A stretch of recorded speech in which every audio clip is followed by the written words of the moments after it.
Said his house ain't a home and he's losing sleep. Wife cold as steel, vibe off track. Asked me how the hell to get his edge back.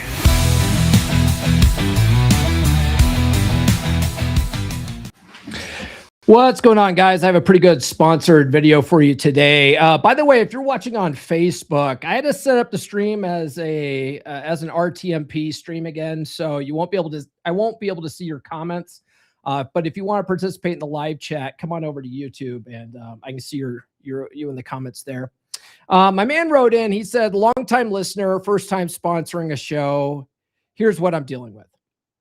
So my wife watched that Inside the Manosphere documentary a few days ago by Louis Theroux. And ever since then, things have been tense. She came out of that thing convinced Red Pill is some kind of cult that turns men into monsters. You know, a lot of women think that. A lot of women are like, don't listen to that Paul guy. He's going to ruin you, right? Like, or don't that Red Pill stuff is ruining marriages. Or my husband found the Red Pill and it ruined him, right? Archwinger, a guy named Archwinger, wrote an essay on this years ago called "Men Aren't Happy." Right? Here's the thing about Red Pill. If your husband was happy in the relationship, if you were making him feel good in the relationship, if you were banging his brains out consistently and cooking him dinner and being feminine with him and loving him and all that kind of stuff, instead of treating him like a plow horse, he wouldn't even find the Red Pill. Okay. He wouldn't even find it. You know, I put out ads on Facebook, and Facebook's really good at targeting specific guys, finding guys that will respond to the ad. Right. So Facebook knows all of your browsing habits and all that kind of stuff, right? So they know men who are unhappy in their relationships. They absolutely know based on the stuff that he's watching and all that kind of stuff. And so they put my ads in front of that guy. That's how he finds my content. Okay. It's not because he was happy in the marriage that I just mysteriously showed up on his timeline one day. Okay. So women need to women are never going to understand this. They're too solipsistic to realize that they could be a problem themselves, right? But that's how guys find their way to the space. It's because women are terrible and men are unhappy. And so they find the Red Pill to figure out why women are the way that they are. You know what I mean? It's not that Red Pill poisons these guys. It's their relationships. The biggest proponents of Red Pill are women. Okay. If women were better in relationships, if women treated their men like kings, men would never find this stuff. Never once. Okay. And then that documentary is absolute garbage anyway. I watched that documentary when it first came out, more out of curiosity than anything. But people kept asking me about it. So I was like, all right, I'm going to have to watch this thing just so I know what it's about. I knew it was going to be a hit piece from day one. The guys that they put on there were easily the worst of us. Right. The only two guys that I actually know from the space are, I knew Sterling Cooper. He had a brief part on there because he was on Fresh and Fit. Myron Gaines from Fresh and Fit, he came out of Rule Zero. Like he was friends with, Rolo and all those guys. And then right before he started Fresh and Fit. So I at least have that knowledge of Myron. Right. And then I also am aware of Jay Waller. Right. But the British guys on the show I've never even heard of before. Never even heard of before. And, the guys in the documentary didn't want to talk to me. They didn't want to talk to guys like Rolo, like Rolo, the godfather of Red Pill. They didn't want to talk to him. Why? Because they'll find out quickly that Red Pill is a praxeology. It's a guys have been swapping notes in the locker room of the internet for years, trying to figure out what works with women, what doesn't, right? It's all about men's sexual strategy, essentially, right? And that's not what the documentary showed. It showed the worst of us, which if the term manosphere was coined years ago, a guy named Ian Ironwood wrote a book called Inside the Manosphere or something like that. And he basically said that the term manosphere came from some feminist magazine like Salon or something like that, where they were grouping all the men's blogs at the time, because they were like a lot of the Red Pill stuff came out of forums and blogs, right? And so they grouped all the blogs together and then called it the Manosphere so that they could judge everybody by the worst people within that space, right? That's essentially what the documentary was. It's a total hit piece. It's not a good representation of what red pill really is, which is a praxeology, right? If you want to know more about the healthy, useful stuff that men can use to get what they want, either in long-term relationships, or get rid of long-term relationships, just spin plates or whatever they want, right? That's the beauty of the red pill, is you can take whatever it is that you want and put your values on top of it. But by itself, the red pill is amoral. It's just a bag of tools, right? So that documentary is trash. My man says, and the problem is I listen to your podcast. Well, what's the problem with that? There's nothing wrong with listening to my podcast. In fact, it's probably better than the trash that they talked about on the documentary. He goes, I got a couple of your books. My son is 14 and we talked about some of this stuff together. Nothing crazy, just things about handling himself, not being a pushover, understanding how dating works. Like, that's actually good. Most kids never get that information. Think about it. Most of you guys watching out here never had your dad sit down and show you how the game worked. Probably because your dad didn't know himself and your dad was just winging it, right? And then you learned your relationship stuff watching your parents. Your dad probably learned relationship stuff by watching his parents. And that whole line didn't know the psychology behind it, why, like the evolutionary psychology of it, the evolutionary biology behind attraction, and why that really worked the way it is, right? So kids these days have the opportunity to have an education about this sort of thing that they never would have gotten. Like, you never would have gotten this stuff 30, 40 years ago, right? So it's good that I think kids are learning this stuff. I teach my son this stuff. I'm always teaching my son this. I don't shove it down his throat, because you can't red pill people that don't want to know it, but I make it, my son knows this is what I do for a living. So when he's talking to girls, he's like, Dad, what do you think I should say? Like, how's this? Like, she's doing this. What do you think that is? Right. And I guide him on that sort of thing. I tell him because he's coming to me and asking, right? And honestly, that's why I wrote Everything I Wish I Knew When I Was 18. Where is that? It's right here.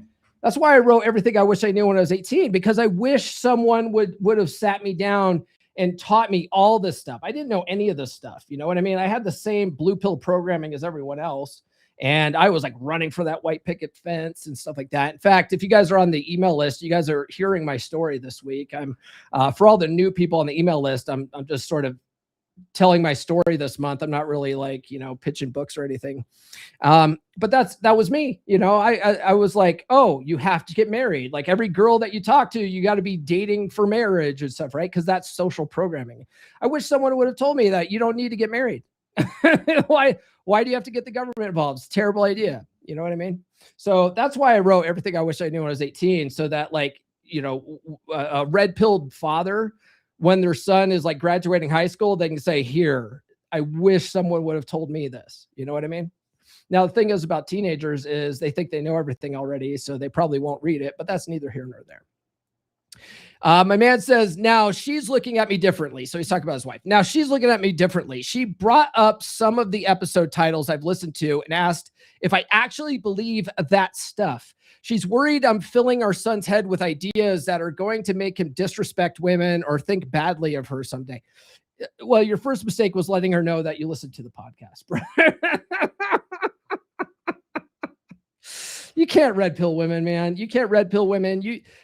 This is one of the things that, like, I fundamentally disagree with Dr. Robert Glover on, because if you ever read No More Mr. Nice Guy, Dr. Robert Glover, one of the things that he says in there is, as you're working on this, getting over your nice guy syndrome, like, talk to your partner about it, and I hate the word partner, but that's for another episode. But he's like, talk to your wife about it. Let her know what you're working on. It's the worst thing ever. Okay. That's the worst advice ever. If you're learning this stuff. Okay. This info is for you. This info is for men. It's not for your wife. It's not for her. It's certainly not so that you could do something to fix her. That's what we call a covert contract. That's for another episode. Right. But if she knows that you're listening to podcasts like this, if she knows that you're listening to Rollo, if she knows that you're tuning into that bastard Ryan Stone, if you watch Rule Zero, if you listen to Rich Cooper, if you tune into Fresh and Fit, If she knows that you're reading books on this stuff, she will test you more knowing that you're into this stuff, right? If you do anything, she'll go, oh, is that from your little book? Oh, is that from your little podcast? It's always little too, right? You ever notice that? It's always your little blah, blah, blah, blah, blah, right? Because that's how that's women's language to diminish whatever it is that you're doing. You know what I mean? Like if you're going to the gym, she's like, oh, did you go to your little gym today? Right? Like that's how women shame men. Like that's shaming language that women use. So if she knows that you're reading my books, if she knows that you're listening to the podcast, she'd be like, Jared, did that little podcast teach you that shit? Right? That's shit tests, right? And if you don't know how to handle that stuff, you're gonna fail, and then she's gonna lose more respect for you, and she's gonna flip out more about this kind of shit. Okay. He goes, I tried to explain that it's not what she thinks it is, but the more I explain, the more defensive I sound. Like I'm proving her point instead of disproving it. You know, you're a longtime listener, you said. And you said that you have a couple of my books. You still haven't learned not to dear? Dear, defend, explain, excuse, rationalize. Okay. I think it was Machiavelli that said, he who explains himself kneels before his accuser. Okay. When you have to explain yourself, you're putting like, okay, let's say you believe in equal partnership. Okay. If she's mad at you about something and you have to explain yourself and justify your actions, you're now putting yourself below her. And now she's looking down on you. Okay. And you got to understand, if you have been a long-time listener and you listen to the, or if you've read the books or whatever, you got to understand that women's hypergamous nature needs to have her see you as above her in some way, right? Women marry up, they date up. They rarely date equal, and they certainly don't date below. You'll never see a boss babe, highfalutin attorney dating a barista. Okay, never once. It's just not women's nature, right? It's kind of called hypergamy. She has to see you as above her in some way. And if you're justifying yourself and explaining things to her, you're putting yourself down here. You're not using hypergamy to your advantage. It's killing her attraction. She's losing respect for you every time you do it. Okay. Now, this is why Wolfpack is so important, guys. Okay. You can listen to all the podcasts. You can read all the books or listen to all the books on Audible, but if you're not practicing it and asking questions about it with other guys who are also practicing it, most guys will never get it. They'll never truly get it. They'll understand it from a conceptual place, right? They'll understand it from the abstract, but they don't know how to apply it to their own lives. This is the perfect example. Your wife flips out about a stupid documentary, and now you go about deering. You understand? That's killing women's attraction. You're not actually demonstrating how this stuff actually works. Not at all. Okay. You don't need to explain shit. You don't have to explain. You don't have to justify some douchebag's documentary that was a hit piece anyway. Okay. You don't need to explain anything to her. All right. Use your tools. Okay. If you haven't read Get Her to Fuck You Again yet. Okay. If you haven't read this yet, read this 10 to 15 times, get in the Wolfpack, swap some notes with it, get the accompanying workbook that goes with this, practice all this stuff. Okay. If you truly want to make this a part of who you are, so you don't have to think about it. Okay. That's how you do it. All right. That's how you do it. You got to cement this shit in your subconscious. Okay. But read that book. I talk about what to do instead of deering. Okay. Remember, deering is defend, explain, excuse, rationalize. There's lots of different tools. Okay. You can agree and amplify. You can fog. You can do fogging. You do negative inquiry. You can do negative assertion. You can do the Luca model of communication. Okay. A lot of these things, the fogging, negative inquiry, all that kind of stuff. If you are in Wolfpack, there's a cheat sheet for Wolfpack brothers, so they could quick reference this if they need to, so they could just memorize it really quick. Okay. But if you can memorize all this shit, and if you don't practice it though, it'll never be muscle memory for you. Okay. So you got to practice this stuff. He says, here's the thing that's eating at me. None of what I've actually taught my son is the stuff she's worried about, right? Because women don't know what the fuck they're talking about when it comes to this stuff. Okay. They see the propaganda piece and they think that's what all of this is, right? It's the same thing as us going, you know, all women are like this. And then they come back and go, well, you know, not all women. It's like, not all red pill podcasts, right? It's the same thing. Okay. That show was not a good representation of what's available in the red pill space. Okay. But yeah, of course, it's not what she's, you know, it's not what she's worried about. It's not what I teach on the podcast. I don't teach garbage on the podcast. I teach useful information. She says, or he says, I haven't told him women are out to get him or that he should distrust every girl he meets. Yeah, that's never been my message, right? I've taught him to have standards, to not chase girls who don't respect him. Don't chase any girl, right? To take care of himself first. That's it. But now I feel like I have to defend basic stuff like that's some extreme position. And I don't know how to talk to her about it without it turning into a bigger fight. Seriously, you being defensive is actually teaching your son the opposite of what we teach in this space, what the opposite of what the praxeology really is. Okay. Your wife is the most responsible teenager in the house. Okay. Agreeing and amplifying, turning her worries into playful teasing will not only squash this bullshit, it will demonstrate to your son how to handle it when his eventual girlfriends go feral on him. Okay. Your son's watching you right now. So if you really want to teach him this stuff, he's going to see how you interact with mom. And if you can't apply this shit to your own marriage, that's what he's going to pick up. He's going to pick up your example. All right. He goes, I know I'm not the only guy whose wife saw that documentary and is now side-eyeing everything he listens to. I need to understand how to actually talk to her about this without blowing up every time, and how to make sure my son doesn't get caught in the middle of this. Okay. Don't talk to her about it. You don't need to have a fucking deep intellectual conversation about this nonsense. She's up in her feels anyway. Okay. You're not going to rationalize her out of her feels about this shit. So don't talk about it. Be about it. Be about it. Right. Rollo says, demonstrate, don't explicate. Okay. That's fancy $20 words for talk. Don't talk about it. Be about it. Okay. You don't need to explain what you're listening to. You don't need to justify why you enjoy this podcast, why you like my books. You don't have to justify any of that shit. Okay. You also don't need to let her into this world.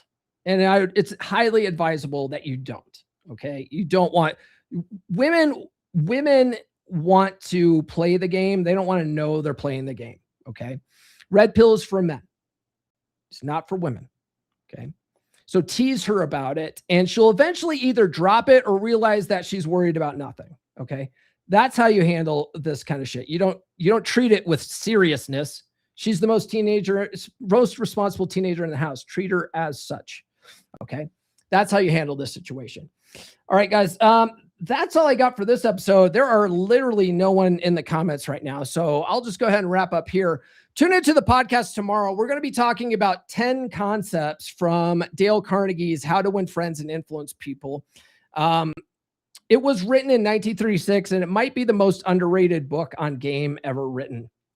One of the brothers in Wolfpack, he's out of Germany, and he's been reading Get Her to Fuck You Again, stuff like that. And he goes, actually, I think he just finished Everything I Wish I Knew when I was 18. And he goes, no, it was Psychology Paradigm. But he said, he goes, out of the core four that MLD talks about, money, muscles, game, and frame, he goes, I think game is probably my weakest area.